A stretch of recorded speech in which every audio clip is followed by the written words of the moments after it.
Pues Basel, muchas gracias por venir a hablar con nosotros.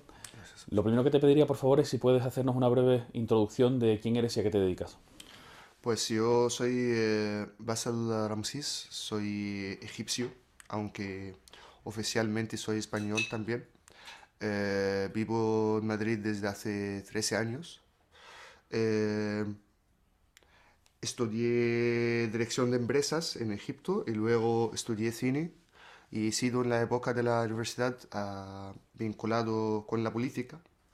He estado encarcelado algunas veces en Egipto y luego he venido aquí a Madrid y trabajo director de documentales y profesor de cine.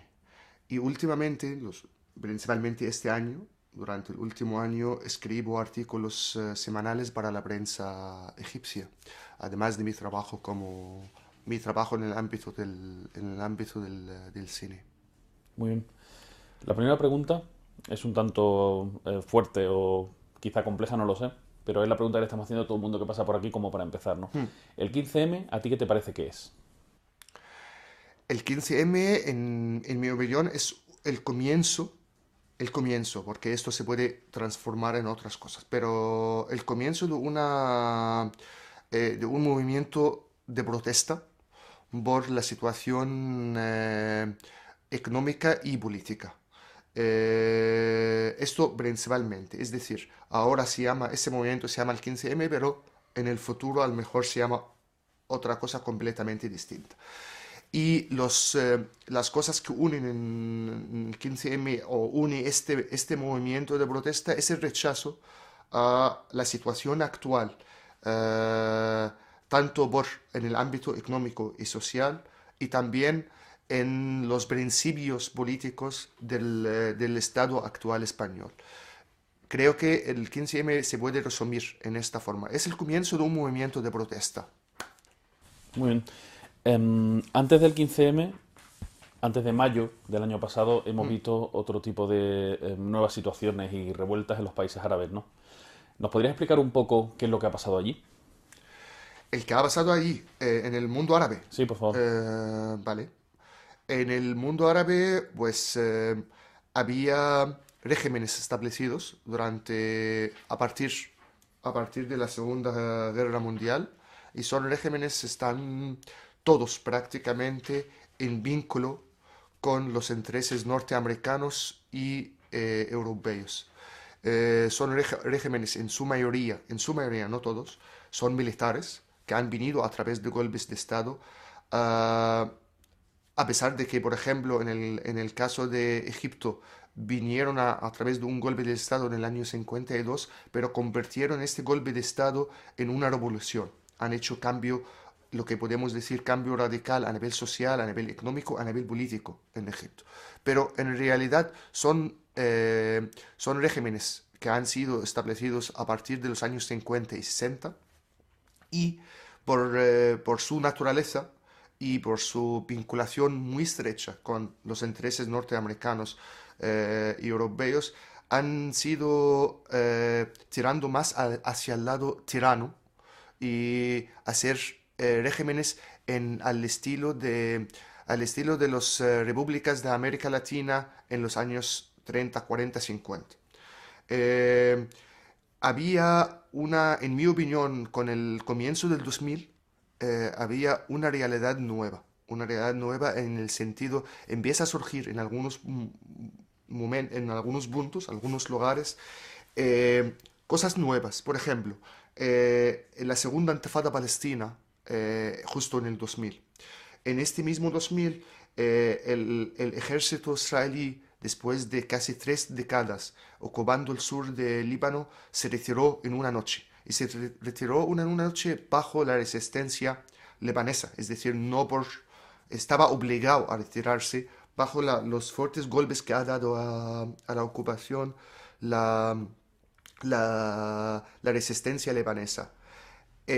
Con el 2002-2003 empieza la guerra de Irak. Y la guerra de Irak era la primera vez que se ocupa por las fuerzas norteamericanas y europeas una capital árabe. Y una capital árabe que no es cualquier capital. Es decir, que es Bagdad, que es una de las más importantes. A pesar del rechazo popular en la calle árabe hacia Saddam Hussein y hacia su régimen, pero esto ha sido un golpe bastante potente, incluso a la dignidad árabe, en el sentido de cómo las cosas han ido desarrollando de esta época y cómo los regímenes árabes han jugado un papel muy importante en dar un, como una justificación de la invasión de Irak y la ocupación de Bagdad. Eh, a partir de esto, a partir de 2000 y también por una crisis, por una situación, no crisis, pero una situación social y económica bastante dura, que puso más de los, por ejemplo, en el caso egipcio, estás hablando sobre 85 millones de personas, puso la mitad de la población bajo de la línea de pobreza. Eh, Había una frase tradicional de los comienzos del siglo XX egipcia diciendo que nadie duerme sin cenar. Eh, Ahora en Egipto, en los últimos años, en los últimos 20 30 años, no solamente que la gente duerme sin cenar, hay mucha gente mueren lateralmente por hambre. Eh, Empieza una serie a partir del 2002-2003 de protestas obreras y campesinas importantes. A lo mejor eran puntuales, duraban 2 días y paraban, pero había una serie de movimientos sociales, no solamente en Egipto, pero también en Jordania hubo cosas, en Siria hubo cosas, en Marruecos, en Argelia, en Túnez, aunque sean cosas muy puntuales. Entonces había un ámbito del descontento popular contra los regímenes y empieza también a partir del 2000 el tema de dar los regímenes como herencia a los hijos, en el sentido de que murió Hafez al-Assad, entonces el nuevo presidente ha sido su hijo. Mubarak está en muy mala situación de salud, entonces se sabía el que gobierna es la mujer y el hijo el que está preparando para que sea el próximo presidente. En Marruecos, por el sistema monárquico y también en Jordania, murieron los dos reyes veteranos, lo que eran más en Jordania y Marruecos, los más antiguos, entonces murieron y vinieron naturalmente los dos hijos también.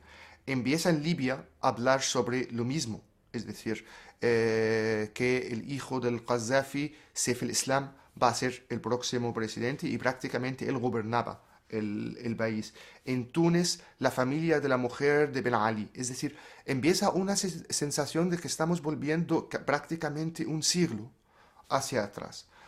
Las cosas van acumulando. En el caso de cada país eran una forma distinta. Cada país tenía sus características y sus motivos particulares para estas revoluciones o estas revueltas. Y empieza la primera chispa con Túnez en, creo que el 14 o el 15 de diciembre del 2010, cuando Mohamed Bouazizi se quemó en protesta en Sidi Bouzid. Y empieza a raíz de esto la revuelta en Túnez, la revolución tunecina. La revolución dura un mes hasta la derrota de Ben Ali. Y era la primera vez en el mundo árabe que ves una revuelta popular pacífica durante un mes. La gente está en la calle, además estaban enfrentando una brutalidad por parte del sistema, por parte del régimen y la policía, bastante alta, pero en ningún momento se convirtió en una reacción violenta. La gente defendía en sus casas, sus calles y seguían en la protesta. Y por primera vez en el mundo árabe ves que un pueblo, a través de las protestas en la calle, puede derrotar un régimen tan fuerte y tan establecido y muy cercano a la comunidad europea como Ben Ali. Ben Ali estaba financiado, prácticamente estaba defendido y financiado por la Unión Europea. Más que Estados Unidos. Estados Unidos tenía intereses, pero más.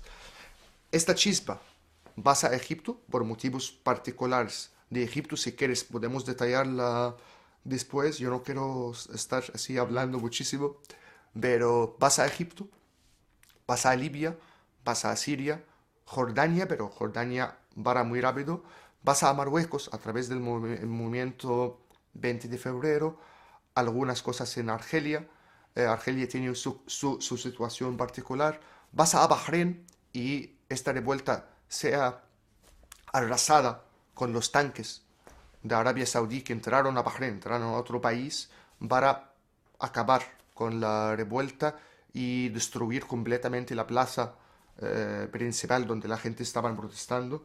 Y pasa a Yemen y empieza como una ola revolucionaria, prácticamente estás hablando ya, llevamos un año, en una ola revolucionaria que ha tocado muchos puntos del mundo árabe y todavía va a tocar eh, otros más. Es decir, es una ola que va a durar años y hacia revueltas pacíficas.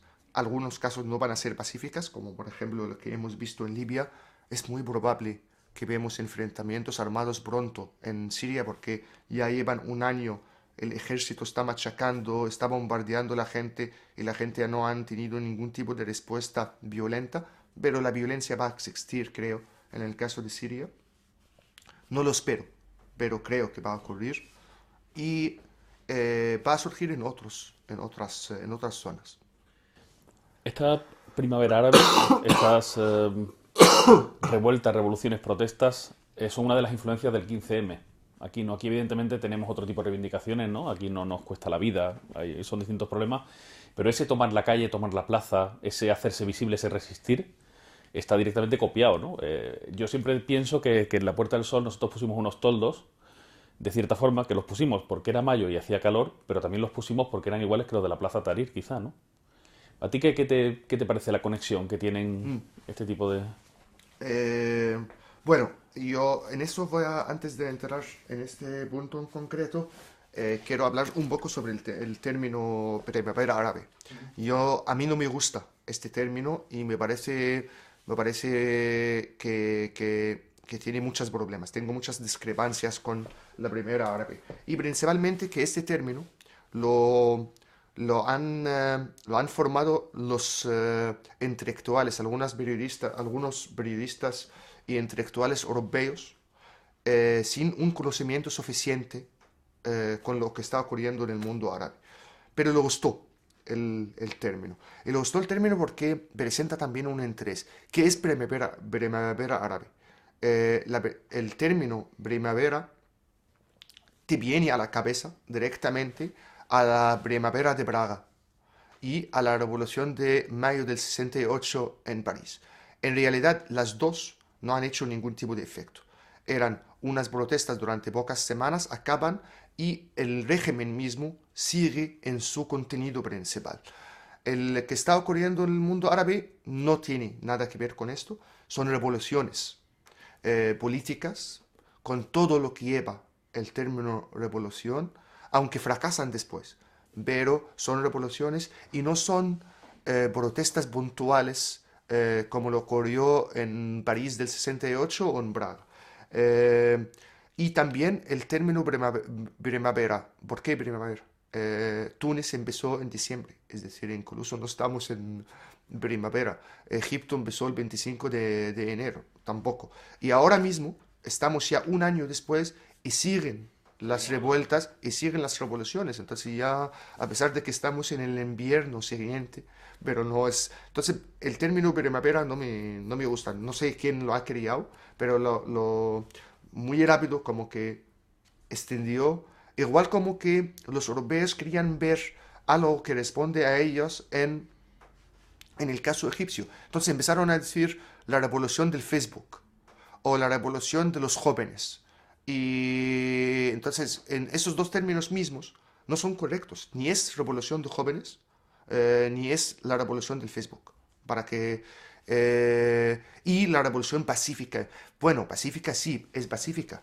Pero ¿qué significa pacífica? Yo te puedo decir dos números para que sepas qué significa pacífica. Eh, en los primeros 4 días, no, 5 días de la revolución egipcia, el pueblo se quemó 5.000 coches de policía y 1.500 comisarías en todo el país. Y este no podemos decirlo pacífico. Es verdad que ha sido como una respuesta a la brutalidad del régimen, pero también el pueblo sabía quién es el que estaba machacándolo durante 60 años. Entonces, el enemigo principal ha sido la policía. Entonces, una revolución pacífica con 1.500 comisarías quemadas y 5.000 coches, eh, no sé, ¿pacífica en qué? Ahora mismo, en las últimas temporadas, ya hemos visto que nosotros también usamos las piedras y usamos los cócteles Molotov para defender la plaza y defender las manifestaciones. Entonces, eh, esos términos cuando surgieron para unos intereses que yo creo que no responden a los intereses de la gente que están ahí. Bueno, sin olvidar que en la revolución egipcia misma hasta ahora hay 1.100 muertos, eh, hay alrededor de 30.000 heridos, hay 12.000 juzgados en tribunales militares, hay cientos de los heridos que han perdido ojos y hay 1.000 desaparecidos que no sabemos dónde están desde el 28 y el 29 de enero de 2011.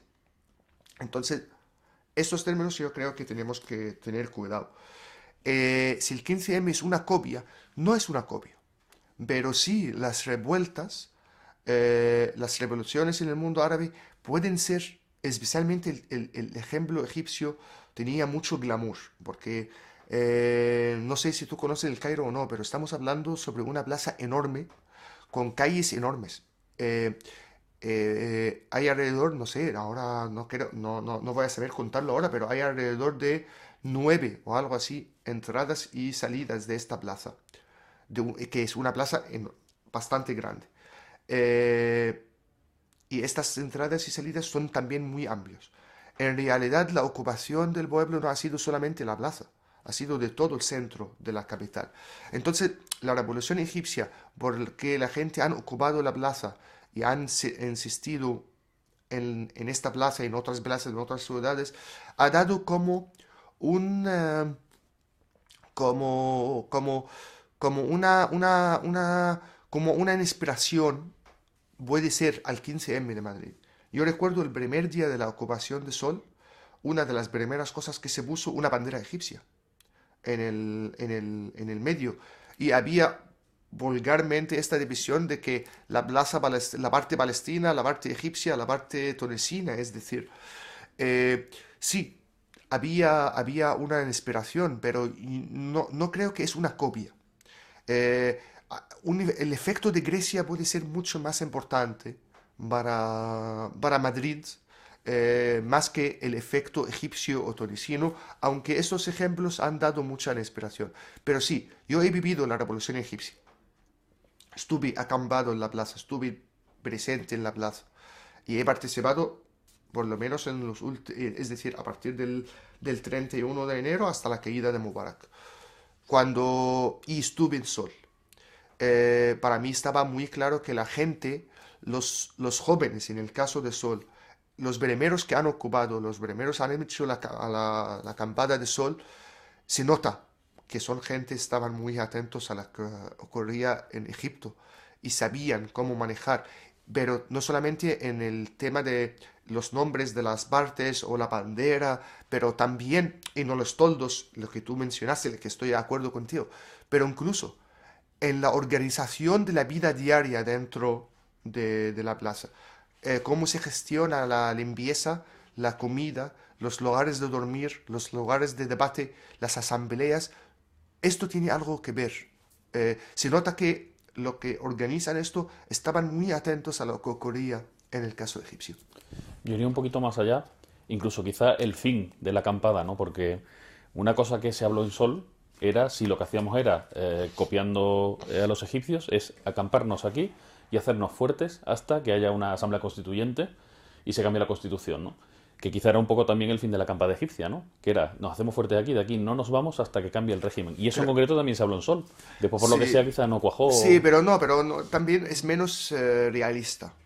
Menos realista porque el régimen egipcio no es como el sistema o el Estado español. No son... Y en el caso egipcio había un acuerdo común popular en el pueblo egipcio de la importancia de acabar con Mubarak. Entonces, eh, había este acuerdo común, este consenso en la sociedad. Pero en el caso español no hay consenso de este tipo en la sociedad española. Sí, hemos sido muchos en Sol, pero en otras plazas, pero al final no puedes decir que somos la mayoría o los más o la mayoría de la franja de la sociedad que es activa en la política. Es decir, al final la mayoría de los pueblos, la mayoría del pueblo egipcio estaba sentado en la casa mirando la batalla que está ocurriendo y un día toma la partida, toma la parte del régimen, otro día toma la parte de los revolucionarios, a pesar de su odio y su rechazo a Mubarak y su régimen. Pero no salió a la calle la mayoría de la población. A lo mejor los que han salido en realidad a la calle son 9 o 10 millones de personas, los que han participado activamente en esta revolución. Entonces, este no es toda la sociedad, pero sí es la mayoría o la mayoría absoluta de la mayoría arrasante de la parte activa de esta sociedad. Esto no ocurrió en Sol. En Sol eh, incluso teníamos otros problemas, objetivos claros, comunes que pueden hacer este consenso. Dos o tres puntos comunes que sean concentramos sobre ello. En Sol se hablaba sobre muchas cosas también. En el caso egipcio había esto, desde el primer momento. El día 25 de enero por la noche, el primer día de las manifestaciones, la gente en la plaza formaron el primer manifiesto. El primer manifiesto tenía claramente 5 o 6 objetivos. El día siguiente consiguieron 3 de ellos, pero los 3 principales más importantes, la dimisión de Mubarak y el parlamento, es decir, y cambiar el régimen, derrotar este régimen, no se consiguió hasta 18 días después. Pero incluso acabamos con Mubarak, pero no hemos acabado con el régimen. Entonces son dos casos, creo que, distintos en cómo acaba la acampada. Y lo más importante, yo no soy partidario de que la Plaza Tahrir acabó con Mubarak. La Plaza Tahrir convirtió en el símbolo de esta revolución. Pero en realidad yo estuve allí. Tahrir podía aguantar perfectamente 3 meses hasta que muere y la vida sigue perfectamente en la sociedad egipcia. Lo que acabó con Mubarak y entraron en el juego en una forma muy fuerte a partir del día 5 y 6 de febrero son las huelgas de los funcionarios y los trabajadores y la ocupación de esos funcionarios y trabajadores del lugar de trabajo. Entonces empieza a encendir una serie de huelgas muy amplias en sitios que pueden hacer mucho daño al régimen. Entonces, en este momento cayó el régimen, cayó la cabeza de este régimen porque era un precio muy alto que está pagando diariamente el Estado egipcio por esta protesta. Pero Tahrir seguía como símbolo mientras que hay una batalla en todos los lugares, en todos los centros de trabajo. Y esto creo que lo que ha sido muy definitivo y por eso digo que no es una revolución de los jóvenes, es una revolución de la sociedad egipcia y los que han jugado un papel principal son los funcionarios y los obreros principalmente. Sí, aquí, con lo que me cuentas, también pienso que aquí en Sol también se da la situación de que Acampada Sol era lo más mediático y era un símbolo y era lo que salía en toda la prensa y todo el mundo lo observaba, pero tampoco era el 15M. El 15M era mucho más grande, ¿no? Estaba por muchos sitios. Quizá aquí no hubo esa conexión con trabajadores, ¿no? Y a nivel huelga y a nivel acción, pero bueno, tanto Sol como Tahrir se convirtieron en símbolos de los respectivos países, ¿no? Era lo que salía, eran las imágenes que se veían y Sí, bueno, supongo que también ayudaban, ¿no? Y daban ánimos y catalizaban otras cosas, ¿no? Ayudaban a que pasaran cosas. A mí me gustaría que ahora, de un terreno más, o de una forma más personal, o más de impresiones o de emociones, tú que has estado en la Plaza Tahrir y que has estado en Sol, estuviste primero en Tahrir y después has estado en Sol, ¿no? Cuando tú en Sol ya el día 17, 18, 19, cuando ya está todo montado, cuando tú paseas por allí, ¿qué te pasa por la cabeza? ¿Qué es lo que ves? en Sol. Eh, Sí, teniendo en cuenta tu experiencia previa, que has vivido una situación incluso urbanística. yo no dormí en Sol.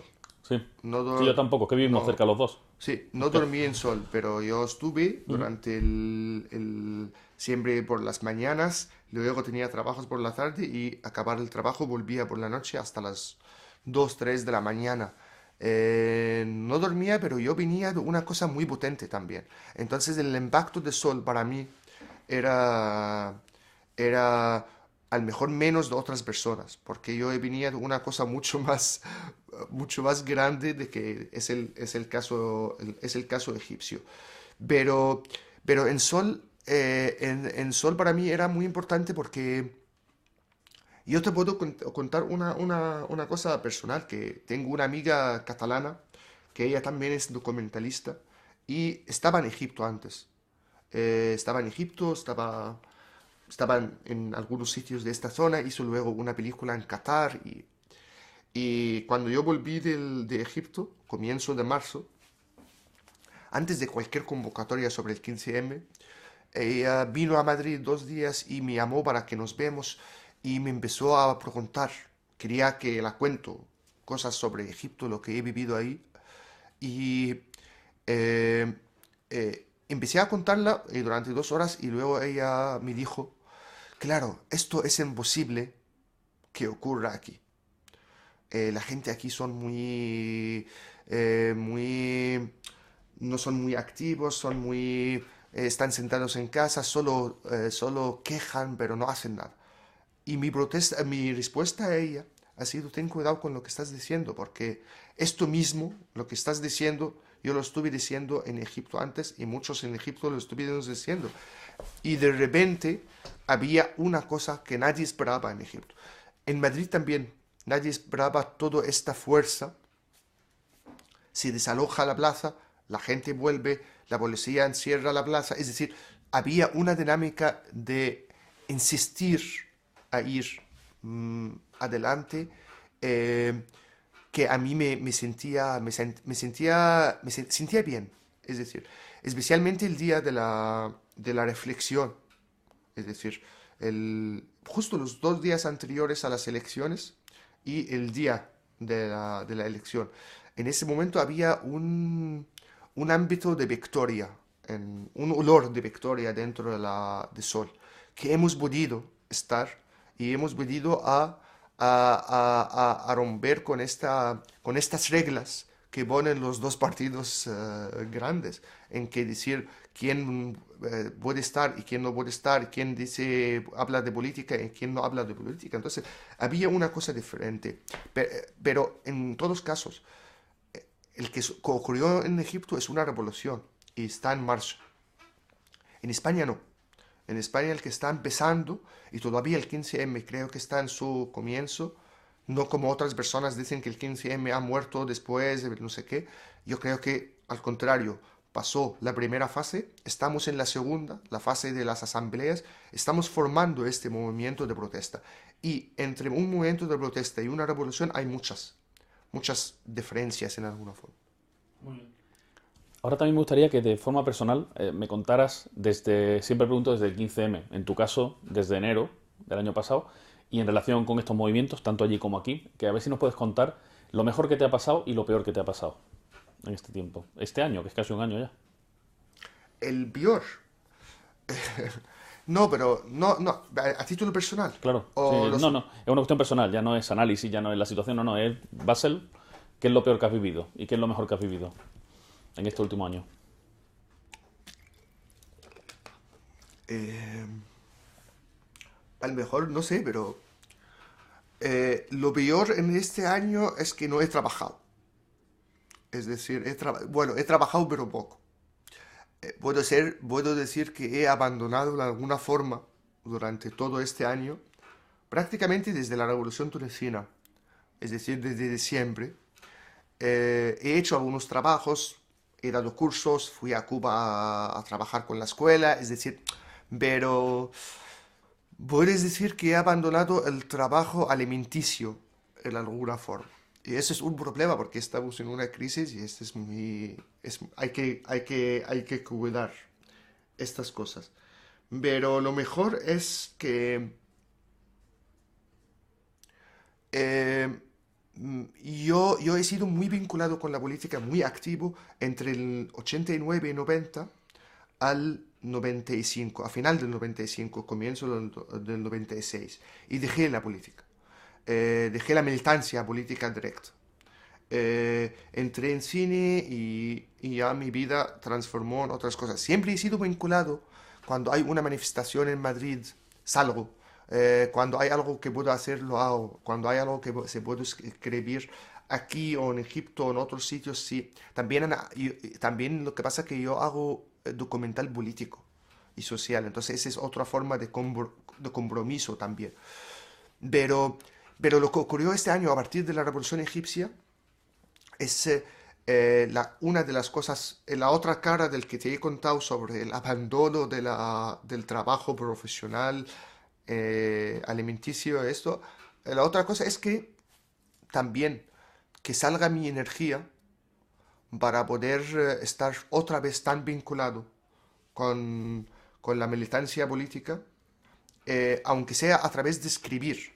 Por ejemplo, cada semana tengo un artículo o dos en la prensa y yo no cobro por eso. Es decir, no cobro por eso porque es mi compromiso con la única prensa de izquierda egipcia que hay. Y está muy mal financiada, entonces mi compromiso es escribir. Pero sí, había momentos muy agradables y momentos muy duros también. Eh, los momentos... Y había esta mezcla, por ejemplo, el día 2 de febrero era uno de los días más importantes de mi vida.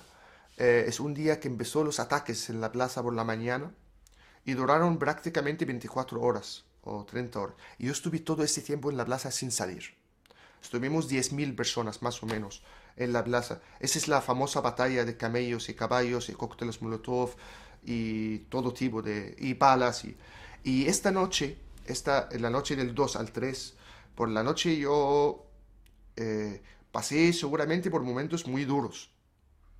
Cuando ves que una persona que está al lado tuyo que acaba de caer con una bala de un francotirador. Y tú ves el francotirador sobre el puente, pero... Y esta bala podría estar hacia ti. Y al final cuando ves la vida de las personas cuando acaba, es decir, es algo bastante, bastante duro, pero también es bastante, es un momento muy humano en el sentido que estamos en una batalla de vida o muerte de verdad. Y, y, no hay juego en esto, es decir, tú estás arriesgando de verdad tu vida. Entonces, estos momentos tan duros son también muy brillantes y dejan una huella dentro de ti que no puedes olvidar. Yo viví esto varias veces luego, porque por ejemplo, luego en el mes pasado, en noviembre y diciembre pasado, he vivido varias veces estos momentos en el Cairo también, enfrentamientos con la... Murieron, por ejemplo, entre el 19 de noviembre al 24-25, yo estuve ahí, murieron 50 personas en la plaza y en una calle al lado de la plaza, en enfrentamientos que duraban, estos 5 días no paraban en ningún momento. Y luego en diciembre, el 15, 16 de diciembre, llegando al 22 al 20, también ocurrió lo mismo. Son momentos muy brillantes, muy... y son experiencias que la vives pocas veces en tu vida. Y había alegrías, sí, alegrías cuando hemos derrotado a Mubarak, cuando hemos conseguido cosas. Es decir, y también había momentos duros y muy tristes cuando pasas por la plaza y la plaza está vacía y hace 2 días tú estuviste con miles y miles y miles de personas en esta plaza. Sentías que puedes conseguir algo y de repente por el juego político sucio que juegan los partidos políticos, el movimiento fracasa en este momento o para en este momento y no consigue sus objetivos y la plaza empieza a vaciarse y quedan unas docenas de personas. Esa es una, esa es una sensación muy dura de vacío. Había, había, había muchas cosas. Pero sí, pero momentos también, lo mejor que me ha pasado, no, no sé, pero también lo rico es que yo estoy aquí en Madrid, voy y vuelvo, pero sigo escribiendo y doy cuenta de que hay gente joven que tiene 20 años que no conozco, nunca me han visto, no, pero leen mis artículos o mandan este artículo a unos amigos o hacen un comentario. Es decir, al final hay algo ahora. De verdad se llama una sociedad que está militando, está luchando para su libertad. Y esto yo creo que lo más importante que está ocurriendo en mi vida en este año. Puedes decir que estoy dedicando 100% a esto ahora. Sí, sí, a mí me ha pasado algo parecido en el sentido de se están mezclando lo que es la vida, el trabajo, el ocio, el activismo, está todo remezclado. Sí. Y siempre está haciendo cosas y siempre es un poco de todo, ¿no? Sí, Es un poco... en un periódico egipcio, que es el único periódico literario y de cultura y no sé qué, y es oficial, pero bueno, es oficial, pero los que controlan el periódico son gente progresista. Me pidieron un artículo esta semana eh, por el aniversario de la revolución como un testimonio. Están haciendo como toda la edición va a ser testimonios de gente. Y mi testimonio hablaba de esto, hablaba de que cómo puedes llorar cuando hueles la sangre de la persona que ha muerto al lado tuyo y no puedes aguantarla, pero media hora después de llorar y de esta persona ha muerto, puedes estar haciendo bromas con un compañero tuyo y podéis buscar un bocadillo para comerlo y puedes estar celebrando la vida al mismo tiempo y celebrando celebrando pequeños detalles mientras que también está el dolor presente, está la política y la militancia y tu cabeza está pensando sobre el siguiente paso, es decir, todo ya es, todo está mezclado como tú lo mencionaste. Muy bien. Para acabar quizá con la parte de Egipto, una cosa que me da cierta curiosidad es, allí la gente, los movimientos sociales, la gente que está en Tahrir, el propio país, ¿qué información tienen del 15M? ¿Se han enterado de lo que pasa aquí? No, pocos. No, no, no. Pocos, pero sí hay. Es decir, la clase intelectual, claro que saben. Saben lo que ocurrió en España perfectamente y se publicó cosas, sí, hizo reportajes, es decir, hay en la prensa cosas, entonces saben. Pero tan enterados de esto no, pero eso es normal porque ellos viven cosas diariamente mucho más importantes y mucho más toca la vida directamente y mucho más potentes que te hace al final no concentrarte completamente en esto. Yo, por ejemplo, eh, yo mismo estuve siempre muy atento a cuando estoy de viajes. Aquí en Madrid sí, echo un vistazo al periódico, veo el telediario, miro en internet las noticias, pero cuando estoy fuera, normalmente hago esto, pero un poquito menos. Pero este año no lo he hecho. No, no lo he Estamos muy hecho. ocupados, ¿no? No lo he hecho porque estoy en unas cosas que me está ocupando todo el día. Entonces, por ejemplo, durante las elecciones, las elecciones en España, pues estuve completamente dentro de lo que ocurre en Egipto. Entonces, no me enteré de nada hasta más tarde, hasta 4 días después, cuando he preguntado qué porcentajes y qué escaños, y no que, es decir, pero, pero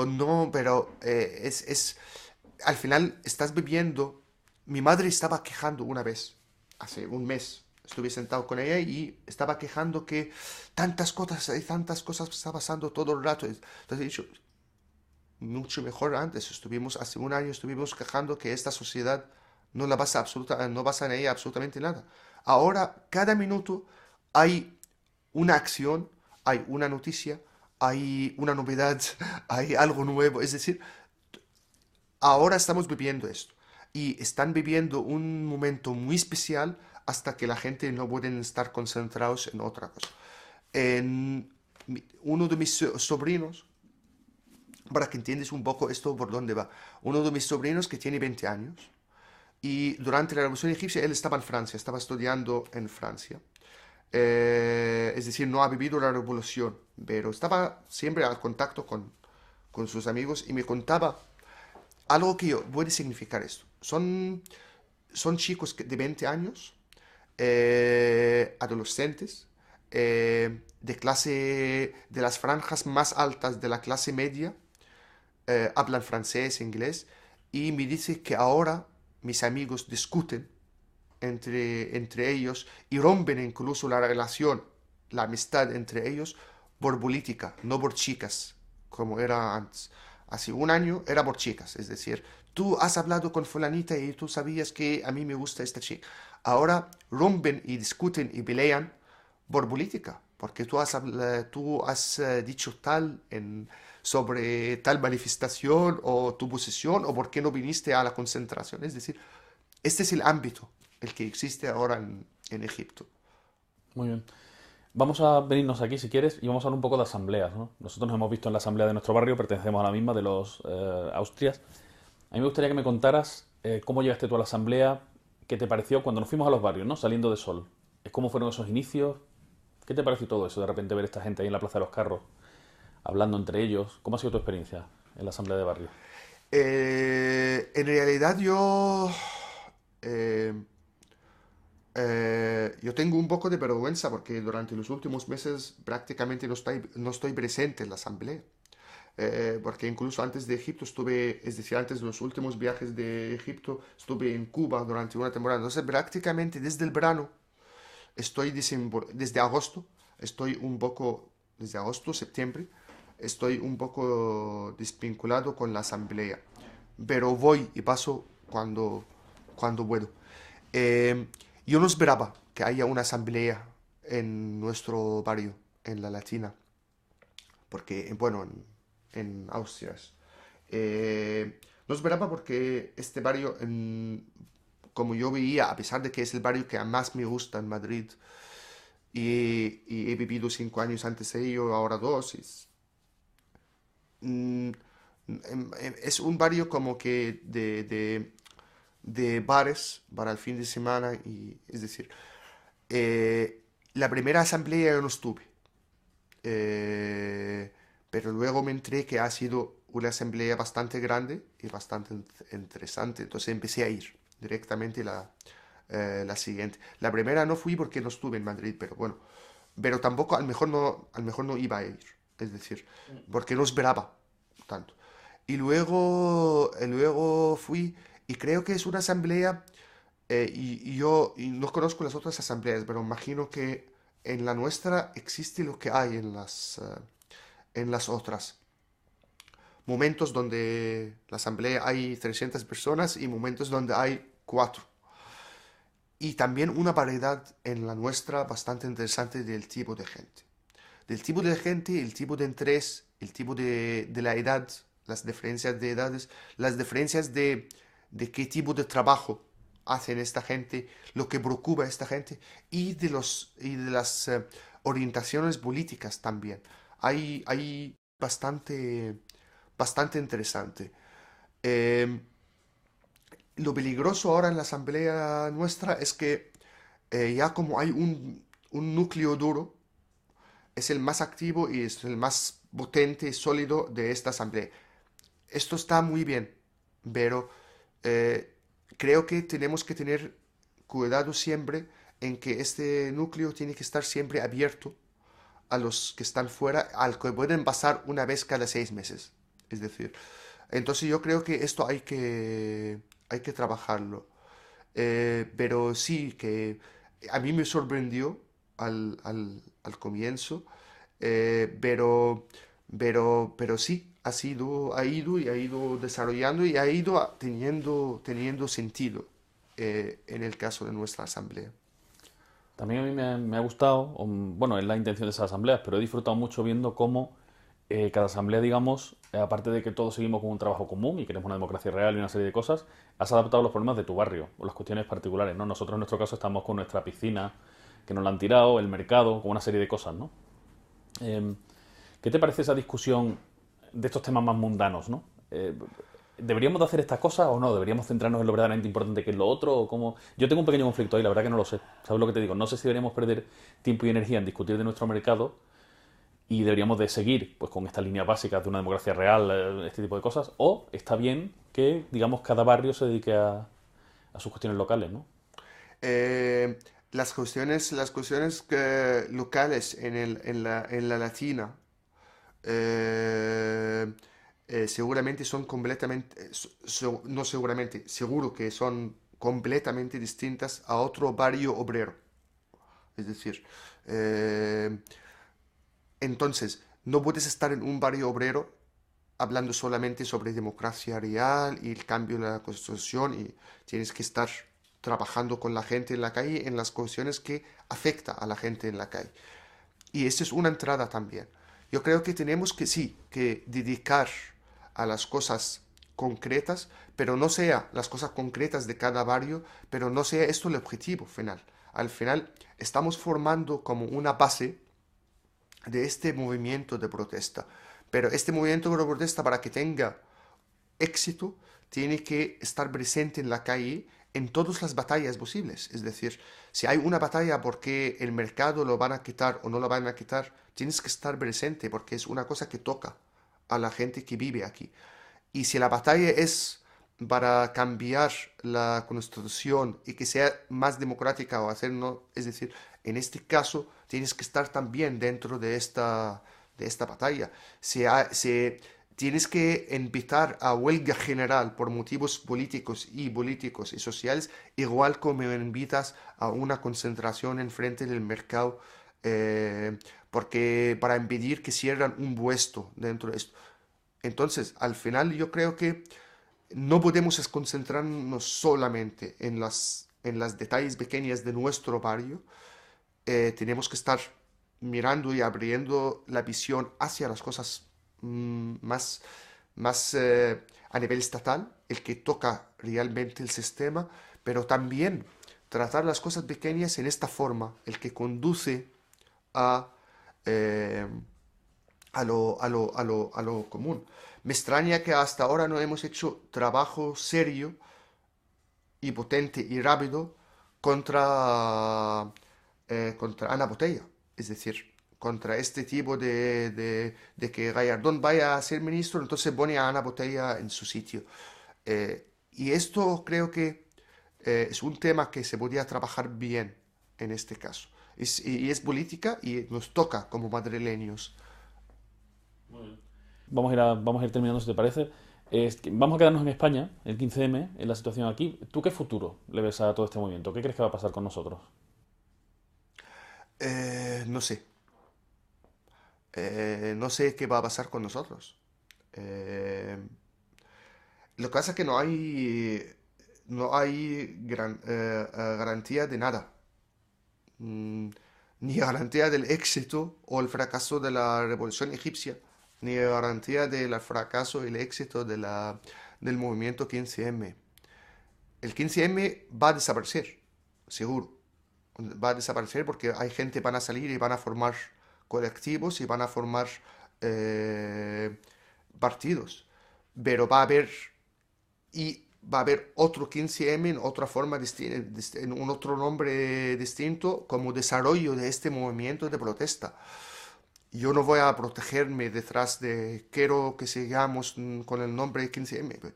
Lo más importante para mí es que este movimiento de protesta, por los objetivos o por la forma como empezó, siga y desarrolla de verdad. Y que no se encasilla en un partido político más. Porque en este caso yo voto a otro partido, por cierto, yo voto a Izquierda Unida. Es decir, no soy miembro en Izquierda Unida, pero lo considero como... Pero el 15M es otra cosa distinta. Entonces, ¿qué va a pasar? Eh, no sé, no sé, y nadie puede saber. Lo más importante creo que seguimos trabajando en formar, en que las asambleas sean más sólidas, más presentes en cada barrio y que estas asambleas pueden llegar a coordinarse juntos y construir algo común a nivel estatal. Muy bien. Pues por nuestra parte ya estamos. Si hay algo que tú quieres No, no, añadir, agregar, yo estoy bien. pues muchísimas gracias por Muchas compartir con gracias a nosotros. vosotros.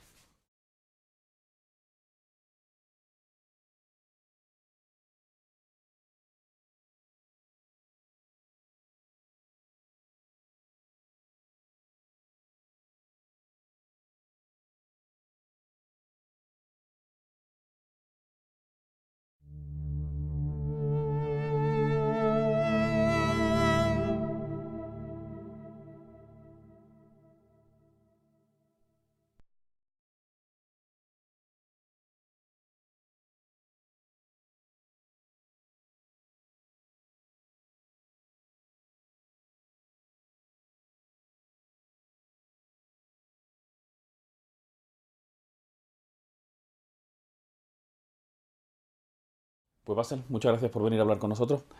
Lo primero que te pediría, por favor, es si puedes hacernos una breve introducción de quién eres y a qué te dedicas. Pues yo soy Basel Ramsís, soy egipcio, aunque oficialmente soy español también.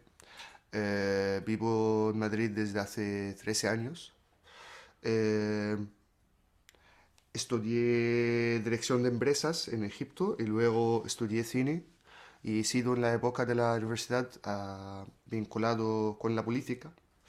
He estado encarcelado algunas veces en Egipto y luego he venido aquí a Madrid y trabajo director de documentales y profesor de cine.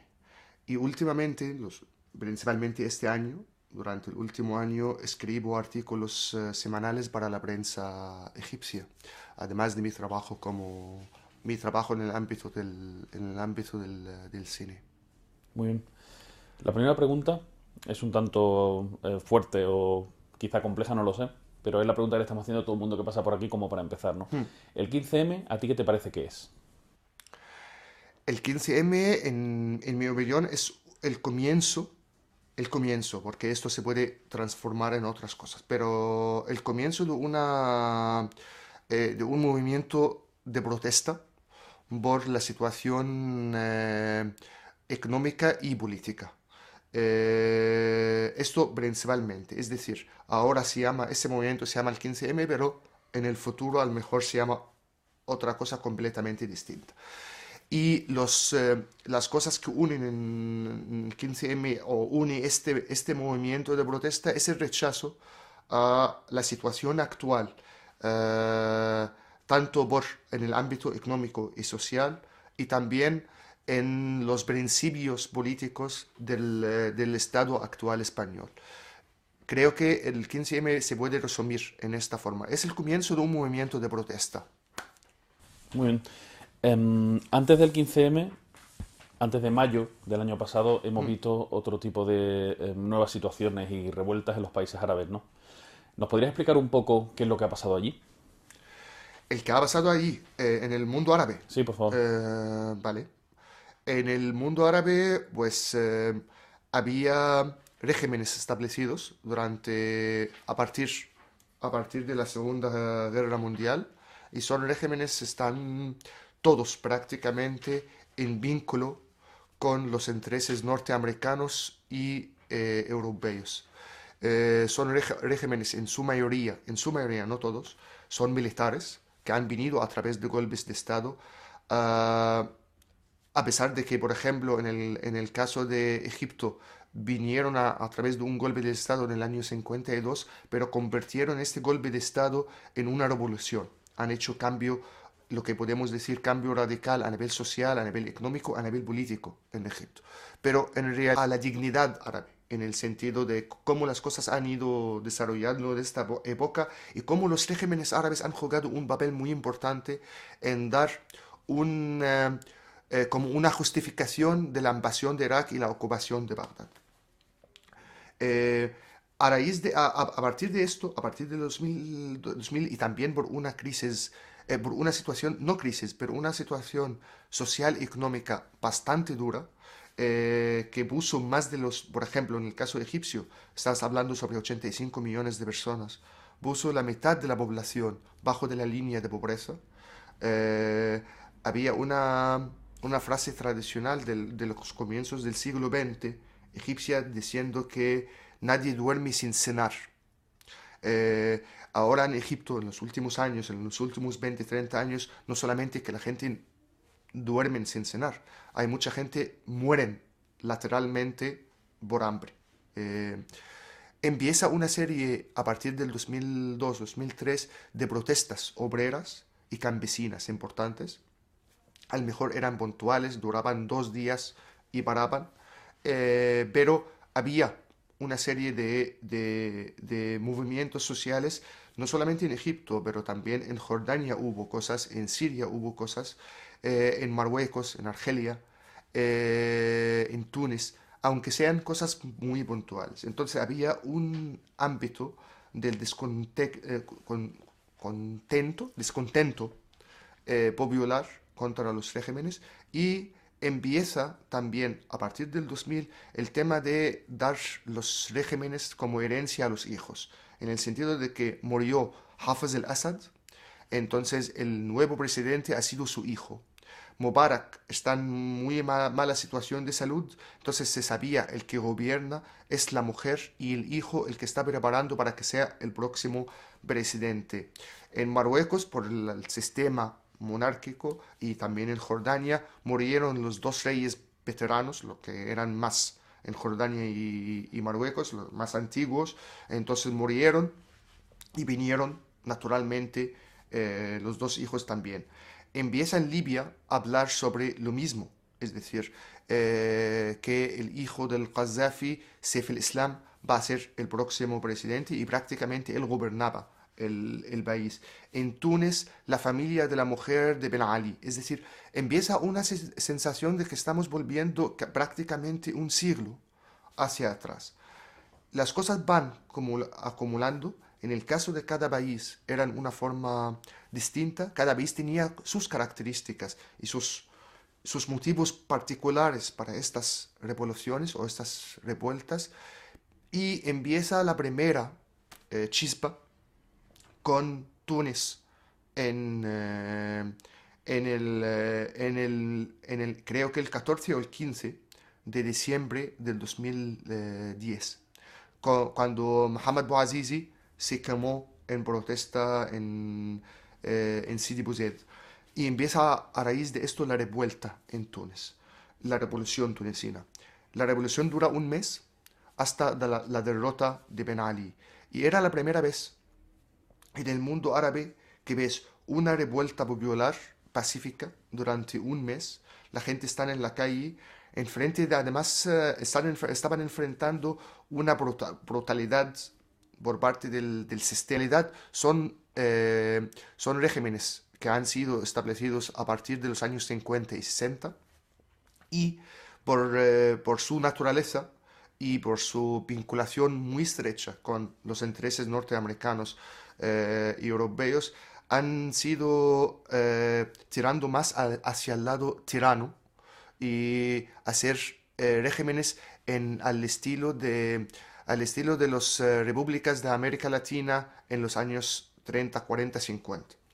Eh, en mi opinión, con el comienzo del 2000, había una realidad nueva en el sentido, empieza a surgir en algunos momentos, en algunos puntos, algunos lugares, cosas nuevas. Por ejemplo, en la segunda intifada palestina, justo en el 2000. En este mismo 2000, el ejército israelí, después de casi 3 décadas ocupando el sur del Líbano, se retiró en una noche. Y se retiró en una noche bajo la resistencia libanesa, es decir, estaba obligado a retirarse bajo los fuertes golpes que ha dado a la ocupación la, la resistencia libanesa. Con el 2002-2003 empieza la guerra de Irak. Y la guerra de Irak era la primera vez que se ocupa por las fuerzas norteamericanas y europeas una capital árabe. Y una capital árabe que no es cualquier capital, es decir, que es Bagdad, que es una de las más importantes. A pesar del rechazo popular en la calle árabe hacia Saddam Hussein y hacia su régimen, pero esto ha sido un golpe bastante potente, incluso